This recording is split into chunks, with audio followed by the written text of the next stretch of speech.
సర్వేల పేరుతో దాన్ని తొక్కేసి ఎవరైతే ఆ యొక్క భూముల్లో వాళ్ళకి ప్లాట్స్ ఇచ్చారో అక్కడ ఉంటేనే ఇస్తామని చెప్పుకుంటూ మీరేమి వాగ్దానాలు చేశారో అవన్నీ కూడా తుంగలో దొక్కారు. ఈరోజు అమరావతి ఎలా ఉందో, మరి నాడు అమరావతి ఎలా ఉందో అంటే అసెంబ్లీ సాక్షిగా 2019 డిసెంబర్ 17న అంటే నేను గెలిచిన 6 నెలలకే అసెంబ్లీలో ఎక్కడో దక్షిణాఫ్రికాలో నమూనా 3 క్యాపిటల్స్ ఉంటాయి, 3 క్యాపిటల్స్ పెట్టాలి అంటే ఇది అసలు ఇట్స్ ఎ ఫెయిల్డ్ కాన్సెప్ట్. అలాంటి దాన్ని తెర మీదకి తీసుకొచ్చి కర్నూలు అంటే జ్యుడిషియల్ క్యాపిటల్, అమరావతి అంటే లెజిస్లేటివ్ క్యాపిటల్, వైజాగ్ అంటే ఎగ్జిక్యూటివ్ క్యాపిటల్ అనుకుంటూ దీన్ని విష ప్రచారం చేసి ఒక్క ఇటుకు కూడా వేయకుండా అమరావతిలో ఏ విధంగా కాలం వెళ్ళబుచ్చారో 5 సంవత్సరాలు మీకు తెలుసు. కనీసం నేను రాజధాని ఎమ్మెల్యేగా ఉన్నప్పుడు గెలిచిన 6 నెలల్లో నన్ను క్యాపిటల్ ఎమ్మెల్యే అనేవాళ్ళు. తర్వాత అందరు కూడా నన్ను సర్కాస్టిక్గా రాజధాని లేని ఎమ్మెల్యే, అసలు రాజధాని ఉందా, అసలుకి హైదరాబాద్ కానీ వేరే రాష్ట్రాలు వెళ్తే మీ క్యాపిటల్ ఏది అనే పరిస్థితికి తీసుకొచ్చారు. అంటే అక్కడున్న ఎమ్మెల్యేని కష్టపెట్టారు, ప్రజల్ని కూడా మీరు రోడ్డు మీద వేసేశారు. కానీ 4.5 ఏళ్లలో అక్కడున్న రాజధాని ప్రజలు మొక్కవోని దీక్షతో అమరావతికి ఏ విధంగా నిలబడ్డారో మీరు ఒకసారి గమనించాలి. 2020లో కూడా అక్కడ జరిగింది ఏంటంటే కరోనా టైం, లాక్డౌన్ పీరియడ్లో కూడా ఇళ్లలో నుంచి వాళ్ళు ఉద్యమం చేశారు. ఎన్ఆర్ఐస్ అయితే ఎప్పుడైతే 200 రోజులు ముగిసిందో వాళ్ళందరూ కూడా 200 క్యాపిటల్స్ వాళ్ళ యొక్క నగరాల నుంచి క్యాండిల్ ర్యాలీ చేశారు. మరి చాలామంది అక్కడ అమరావతి యొక్క ప్రజలు కూడా మోడీ గారికి లెటర్ రాయటం జరిగింది.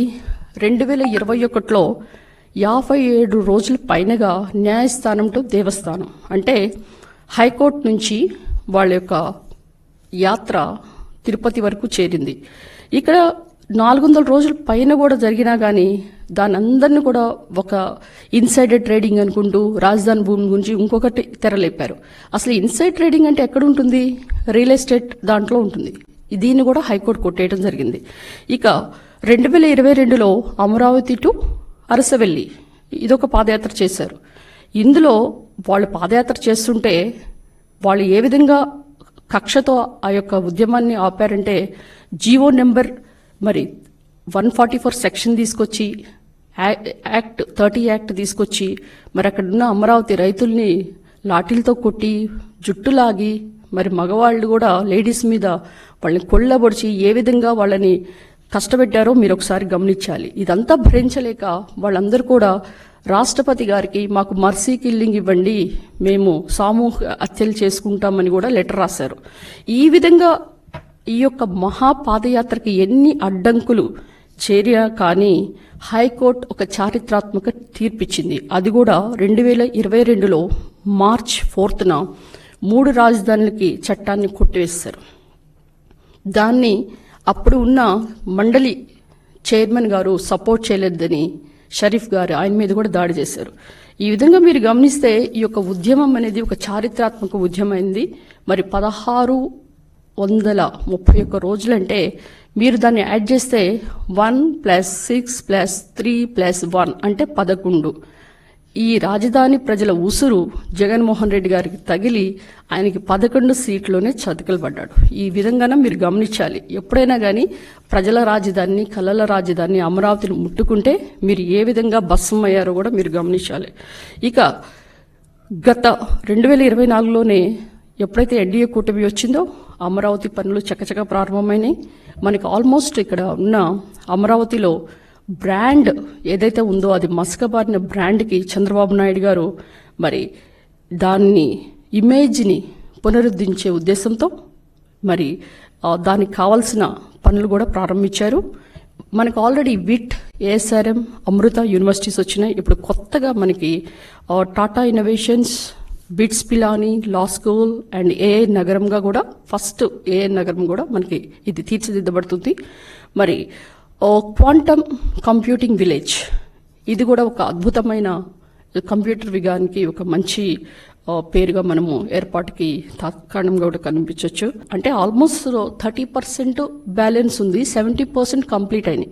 అలాంటి విలువైన భవనాలు కూడా ఏ విధంగా వాళ్ళు శిథిలావస్థకు తీసుకెళ్లారో గత 5 సంవత్సరాల్లో మీరు గమనించాలి. దాన్ని కూడా ఈరోజు 450 కోట్లతో స్టిల్ట్ ప్లస్ 12 ఫ్లోర్స్తో 18 టవర్స్తో మనము 432 అపార్ట్మెంట్స్ని కట్టడానికి హ్యాపీనెస్ట్ ముందుకొచ్చింది. అంతేకాకుండా ఈ యొక్క మంత్రులు జడ్జెస్ బంగ్లాస్ అంటే G+1లో 72 రాబోతున్నాయి. దానికాను 419 కోట్లు శాంక్షన్ చేశారు. మరి ఈరోజు మనం ఉన్నది అసెంబ్లీ, సచివాలయం, హైకోర్టు తాత్కాలికం అని మనం చెప్తే గత ప్రభుత్వం ఏం చెప్పింది? ఎప్పుడు తాత్కాలికమైన ప్రభుత్వం చంద్రబాబు నాయుడు గారు. కానీ ఈరోజు ఆ అసెంబ్లీ భవనాలు ఐకానిక్ అసెంబ్లీ భవనాలుగా బేస్మెంట్, గ్రౌండ్ ఫ్లోర్ అండ్ 3 ఫ్లోర్స్తో 617 క్రోర్స్తో గొప్పగా ఆర్కిటెక్చరల్ డిజైన్ చేయబోతున్నారు. ఇక iconic high court basement, ground floor and 7 ఫ్లోర్స్తో 786 క్రోర్స్తో అది కూడా కట్టబోతున్నారు. ఇక ప్రిన్సిపల్ సెక్రటరీస్ అండ్ ఐఏఎస్ అంటే 429 కోట్లతో G+1 112 బంగ్లాస్ కడుతున్నారు.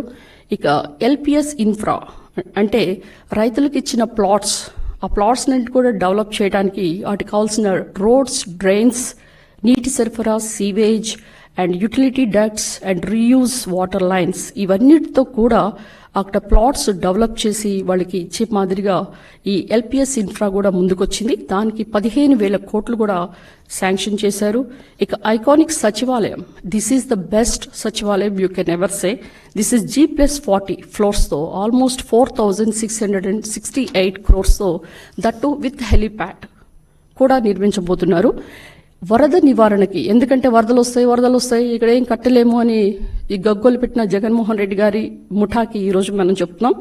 5,944 కోట్లతో ఈ కొండవీటి వాగు, పాలవాగు, గ్రావిటీ కెనాల్స్ విస్తృతాభివృద్ధితో పాటు నీరుకొండ రిజర్వాయర్, ఇతర రిజర్వాయర్ల నిర్మాణం, తర్వాత పంపింగ్ స్టేషన్ నిర్మాణం, వరద నీటి మళ్లింపు కాలువలు ఇవన్నీ కూడా చేపట్టున్నారు.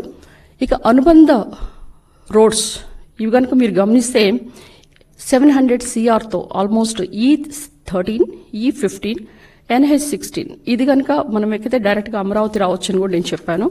కనుక ఈరోజు మీరు అమరావతి నిర్మాణంతో మనకు కాదండి, భావితర భవిష్యత్తుకి ఇవొక నిర్మాణాలను కూడా మనం పేర్కొనవచ్చు. ఎందుకంటే మీరు కనుక హైటెక్ సిటీని గమనిస్తే ఇప్పుడు హైదరాబాద్లో దాని చుట్టూ ఉన్న ప్రదేశాలు ఎకరం ఎంత ఉంటుంది?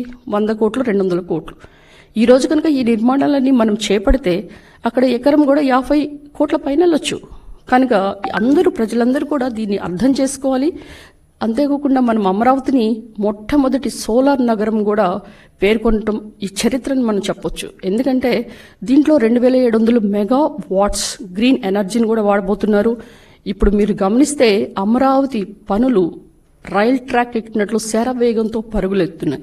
ఇందులో మీరు ముఖ్యంగా గమనించాల్సింది world bank and then ADB bank అంటే ఏషియన్ డెవలప్మెంట్ బ్యాంక్. ఇది 15,000 కోట్లు ఇస్తే KfW అంటే జర్మనీకి సంబంధించిన బ్యాంక్ 5,000 కోట్లు ఇచ్చింది. కనుక టిట్కో గృహాలు అవి కూడా పూర్తి చేయడానికి 4,400 కోట్లు కూడా నిధులు మంజూరైనాయి.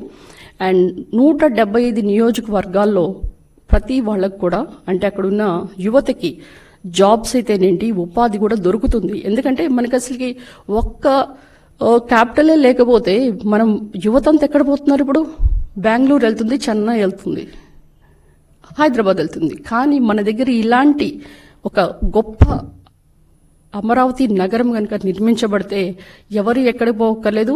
170 నియోజకవర్గ యువకులందరూ కూడా ఉద్యోగాలు ఇక్కడే చేసుకోవచ్చు. ఏదైనా కానీ ఇప్పుడు అమరావతికి మిగులు భూమి 2 లక్షల కోట్ల పైన ఉంది. సో దీన్ని మనము అమరావతిని కన్స్ట్రక్ట్ చేసుకుంటూ పోతే మనం అమరావతికి అవసరమైన డబ్బులు దానికి మీద మనం కట్టాల్సిన వడ్డీలతో పాటు కట్టుకొని మిగతా వాటిని కూడా మనము మిగతా 175లో ఇప్పుడు అమరావతి పోతే 174 నియోజకవర్గాలకి మనము ఆల్మోస్ట్ వీ కెన్ అభివృద్ధి చేయొచ్చు. ఈ వీడియో నచ్చితే లైక్ చేయండి. అలాగే మా ఛానల్ ని ఫస్ట్ టైం కనుక చూస్తున్నట్టయితే ఇప్పుడే సబ్స్క్రైబ్ చేసుకుని పక్కనే ఉన్న గంట సింబల్ ని యాక్టివేట్ చేసుకోండి. అప్పుడే మేము పెట్టే ప్రతి వీడియో మీకు నోటిఫికేషన్ గా వస్తుంది. అలాగే ఈ వీడియో పూర్తిగా చూసినందుకు ధన్యవాదాలు.